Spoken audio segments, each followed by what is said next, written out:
Bonjour, mesdames et messieurs. Je tenais, avant toute chose, Well, good afternoon, ladies and gentlemen. First and foremost, I meant to thank the Secretary General of NATO for coming to Paris in order to prepare for the London summit. It is his third visit in Paris each time, so that we can discuss and coordinate as necessary. And I would like as well to thank him for expressing his condolences vis-à-vis the French nation and for the 13 soldiers we lost in Mali a couple of days ago. The London summit is meant to celebrate the 70th anniversary of the alliance, but we also agree that it should be an opportunity to conduct genuine strategic discussion between ourselves as to what today the Atlantic Alliance means and what its goals and means of actions are. I believe there are, for me, there are three priority topics which we just discussed and which I also had a chance to discuss with European leaders over the past few hours or days. The first very important topic is how can we guarantee peace and stability in Europe? This is the initial historical vital purpose of the Atlantic Alliance, which, let me remind you, was set up in 1949 to attach the United States to Western Europe and to protect it against the Soviet threat. The world has changed. The Iron Curtain has fallen. The Warsaw Compact is gone, and the alliance is still standing as the guarantor of our joint security. It requires that today we reconsider a number of important topics in this respect. First of all, a lucid, robust and demanding dialogue with Russia. And I very much endorse the fact that I wanted to give new momentum to this dialogue. And I also endorse that the fact that I certainly did not show any sign of weakness or naivety in doing so. Our alliance has a history and a geography, and we therefore shall very much consider what our relationship is with Russia, because Russia is definitely within Europe. That being said, I profoundly respect the concerns and the security interests of all of our European partners, which are entirely mine and which I shall always defend as a priority. I also have in mind what it represents in terms of their history, and they know that this is the meaning of our commitment, concrete commitment in NATO's deterrence and defense posture in the Baltic countries and in the Black Sea. We are and will always be very strict when it comes to our sovereignty and that of our partners. But the absence of dialogue with Russia, did it make our European continent safer? Is it in our interest, in the interest of our stability, not to deal with issues of frozen conflicts and to let the situation in Ukraine worsen? I don't think so. It is in the interest of peace and stability in Europe that we're working on that. And this is the reason why, together with Chancellor Merkel, we will hold a Normandy summit on the 9th of December to work further on implementing the Minsk agreement. And I believe we shall work on some extra European sovereignty, stronger sovereignty, and build a new architecture of trust and security in Europe and clarify our relationship with Russia while setting up our conditions. For the same reasons, in the interest of peace and stability in Europe, we shall also engage a discussion on arms control. There were historically some multilateral as well as bilateral treaties between the United States and Russia. We expressed our regrets regarding the decisions taken by the United States to put an end or to step out of the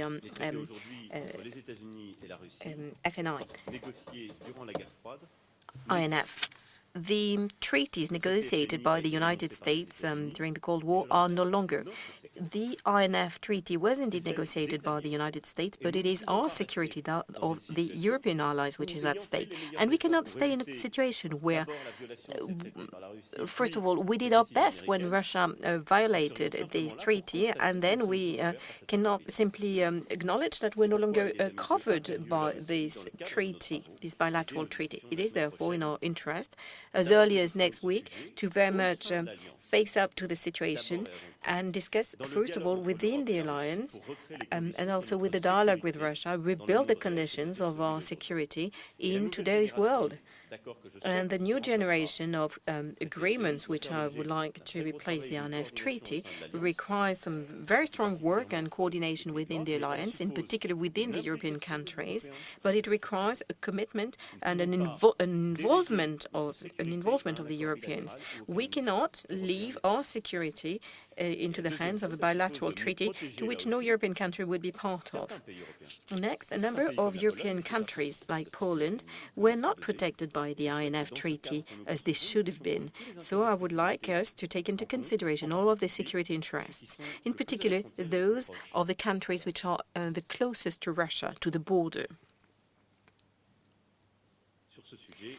On this topic, and we might discuss it further in the context of your questions,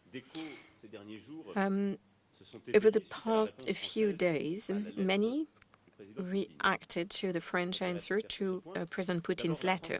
Let me be clear on that. First of all, France had the courtesy of sharing its letter to President Putin with all of the allies, which I think is a good method, and not all of that have done it.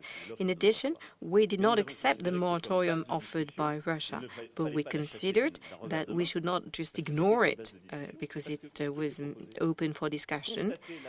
And what was the alternative? Acknowledge the end of a treaty without no alternative? That's not serious. This is a matter of security for Europe. The next topic is an important topic which we shall work upon, not just on the occasion of the meeting, the summit, but also over the next few months, is what are the threats for NATO and how does it organize itself? NATO is a collective defense organization. But against what or against who? Who is our common enemy? We need to clarify that, and it is a very strategic question. Sometimes I hear some saying that it is Russia or China our enemy. Is it the purpose of the Atlantic Alliance to identify one or the other as our enemies? I don't think so. Our joint enemy, clearly within the alliance, is terrorism that struck our countries. It is against terrorist groups that the French military, the French troops are fighting in the Sahel, and it is in the Sahel that we lost 13 of our soldiers, like I was saying.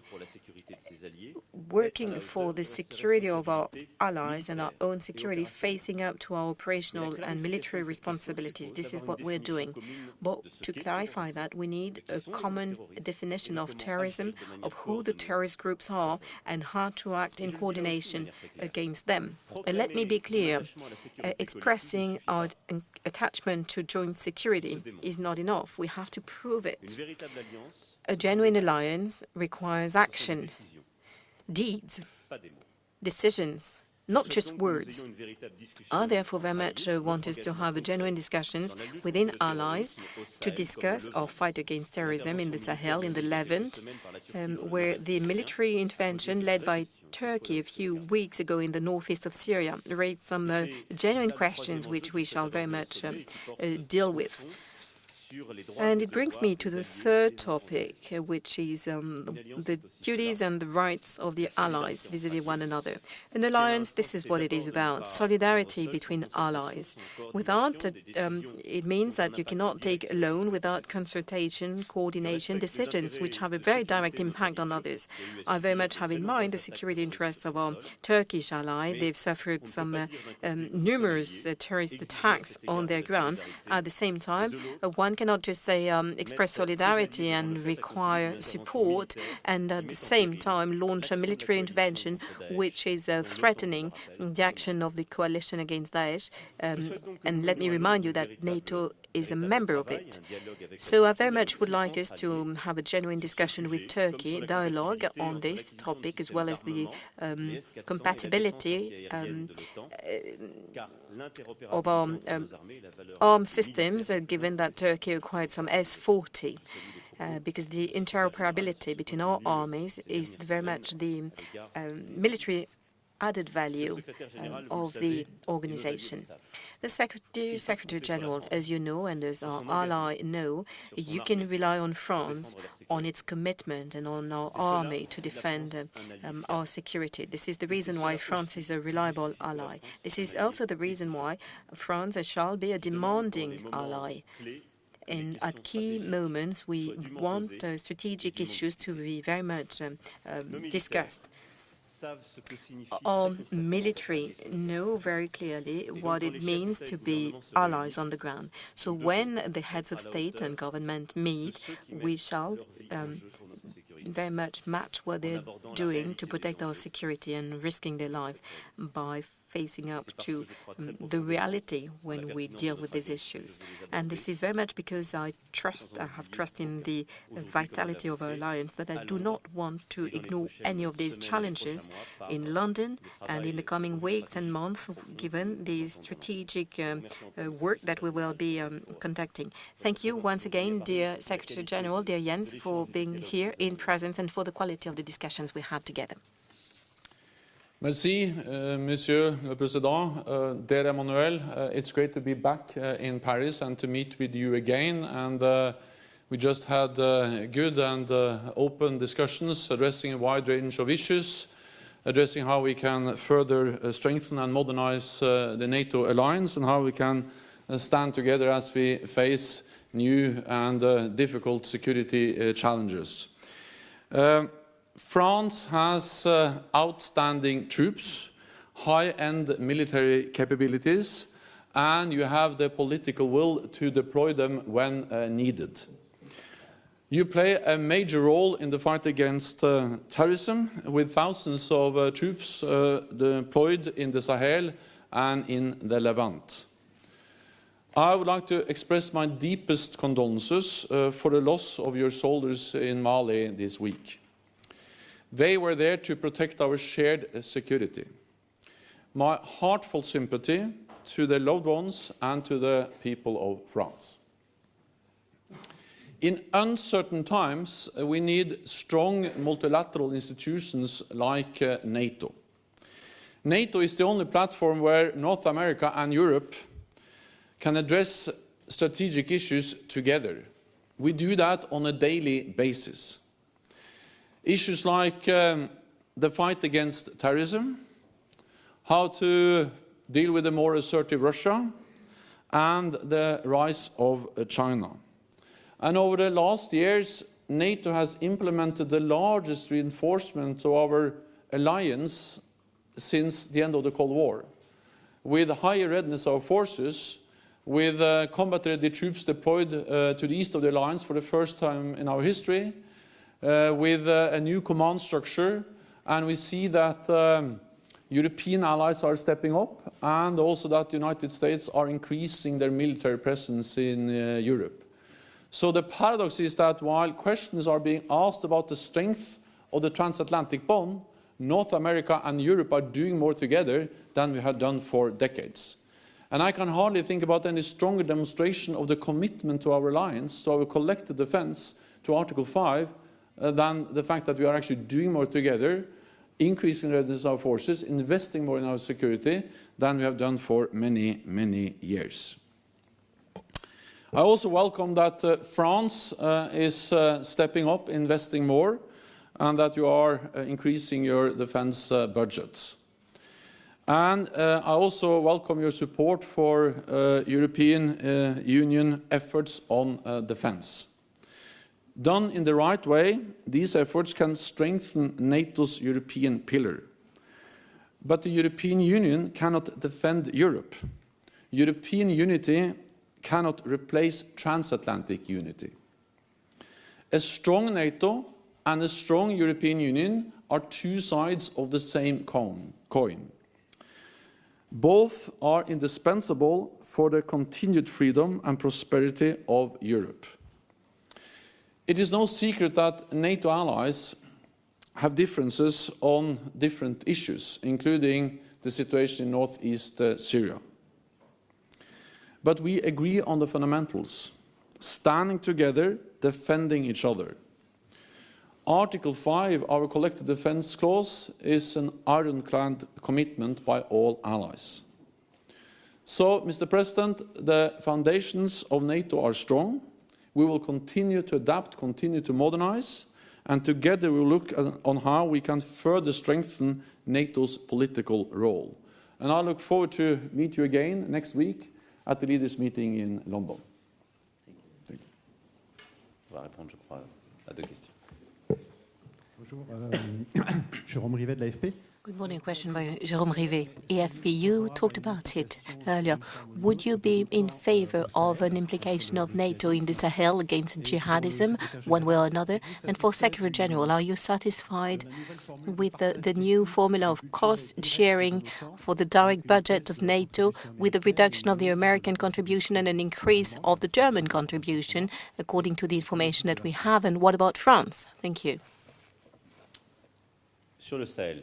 Regarding the Sahel, like I said earlier today, and the Secretary General said as well, France is involved and is acting on behalf of all of us.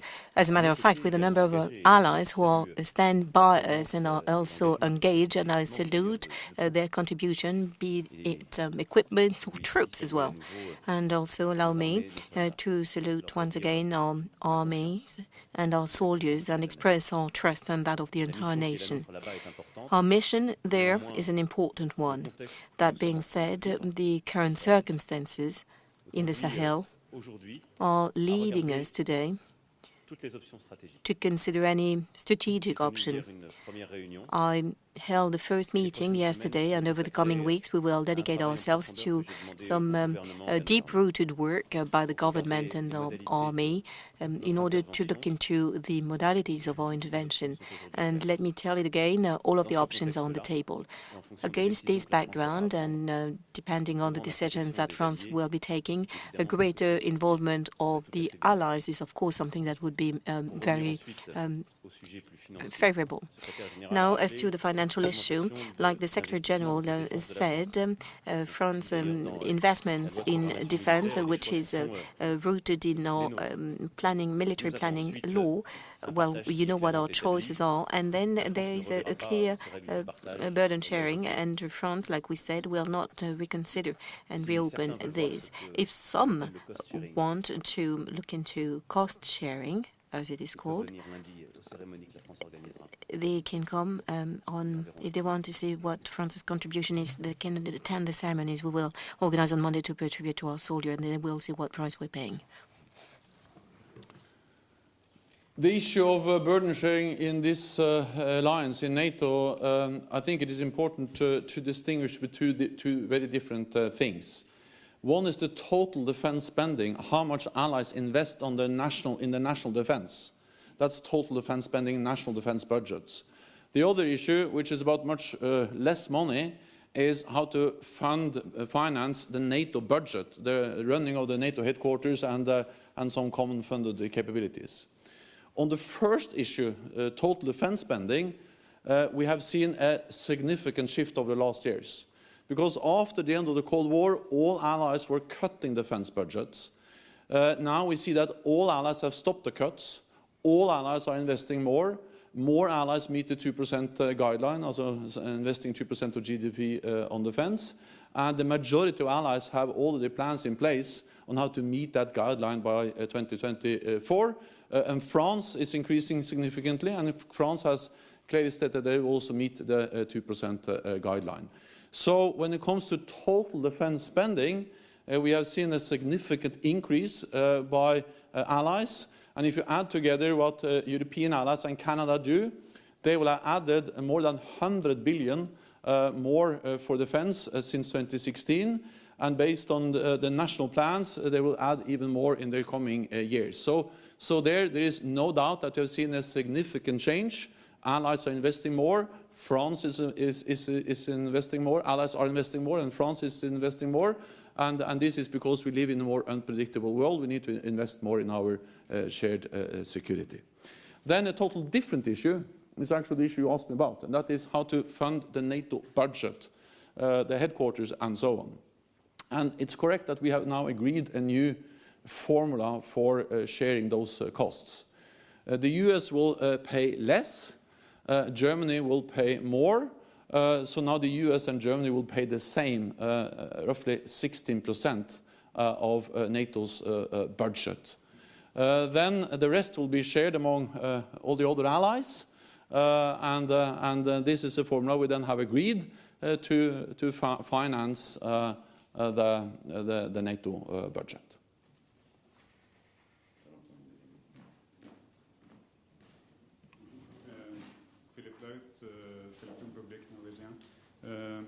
For Mr. President Macron, in English.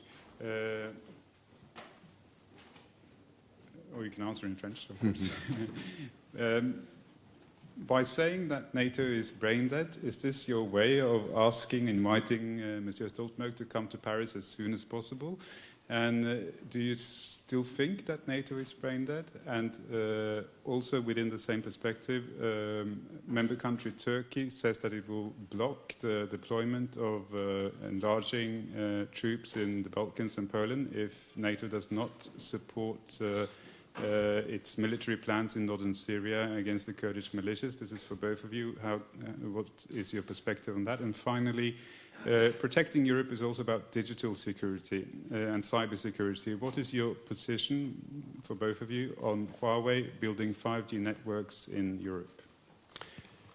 Sur votre premier point, j'ai pu rencontrer à chaque fois le secrétaire. As to your first question, I always had an opportunity to meet with the Secretary General ahead of all of our summits, so it is always the case, and I very much was looking into the current situation. And the past two summits were strictly dedicated to how to reduce, and I very much respect that, the financial burden for the United States. But the questions are raised, are still open, and we do not have answers yet. The peace in Europe, the post-INF, the relationship with Russia, the issue of Turkey, who is the enemy. So as long as we did not sort out these issues, let us not negotiate about cost sharing or burden sharing. So maybe we needed a wake-up call to continue, and I'm pretty glad about it that this was the case, and now we shall very much look into our purpose and our ultimate goals. Now we need a methodology between the heads of state and governments, with the Secretary General and the organization, so that on the basis of these questions we can make some useful progress in the weeks to come.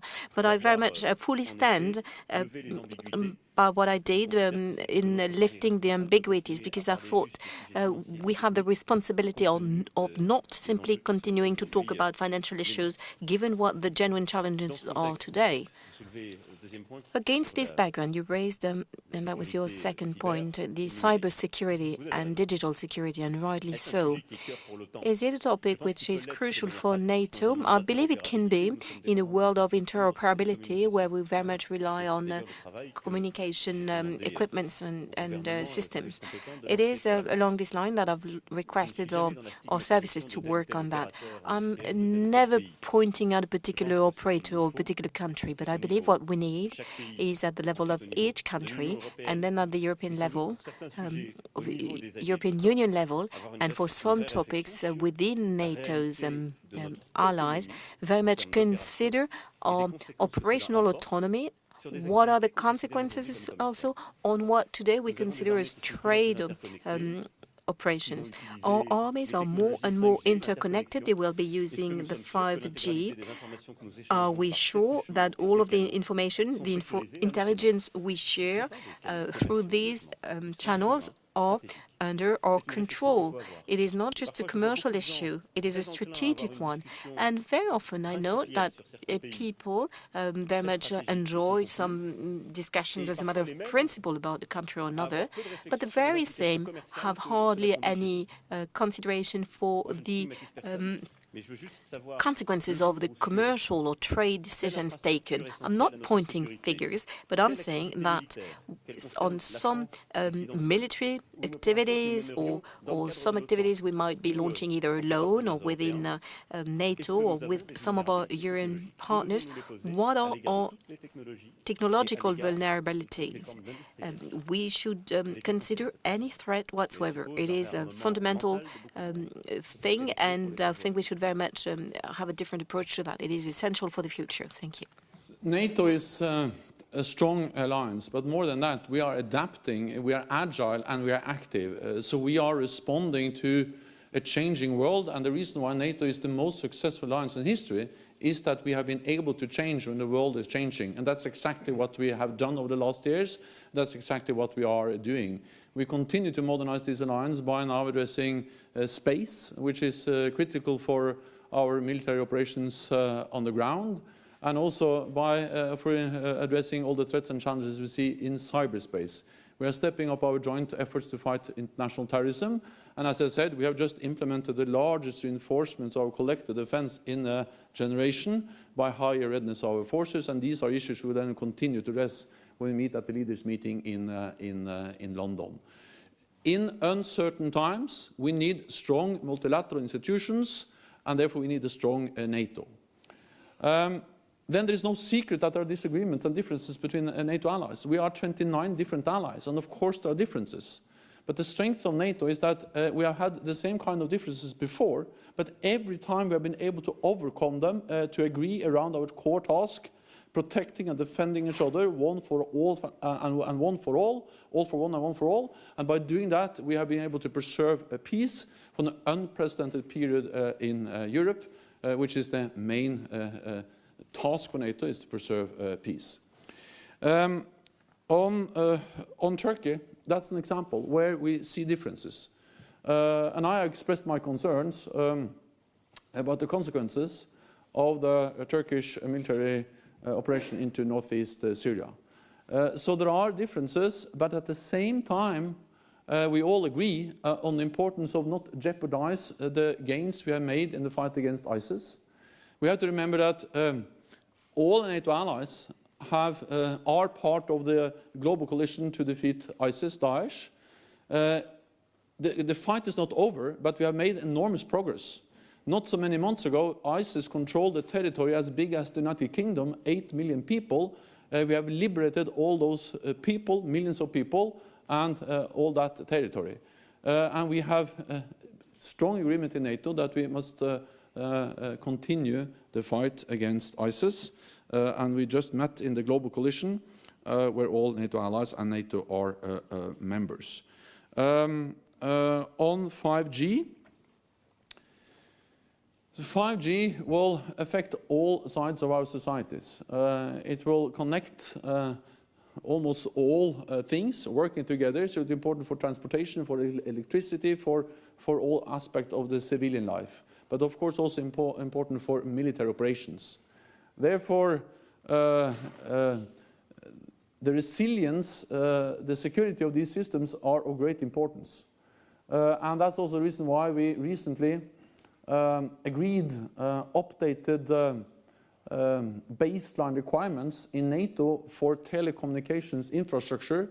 Our defense minister did that a few weeks ago, including requirements for 5G. This is about making sure that all allies have risk assessments, that they analyze vulnerabilities, that they look into risks related to, for instance, foreign ownership, foreign investments, infrastructure. And by doing that, we don't name any specific country or company, but we make sure that all allies take these risks seriously, and that we make sure that when we invest in 5G, we do that in a way which doesn't undermine the resilience of our societies. Merci beaucoup. Thank you, Mr. Secretary General. Thank you so much.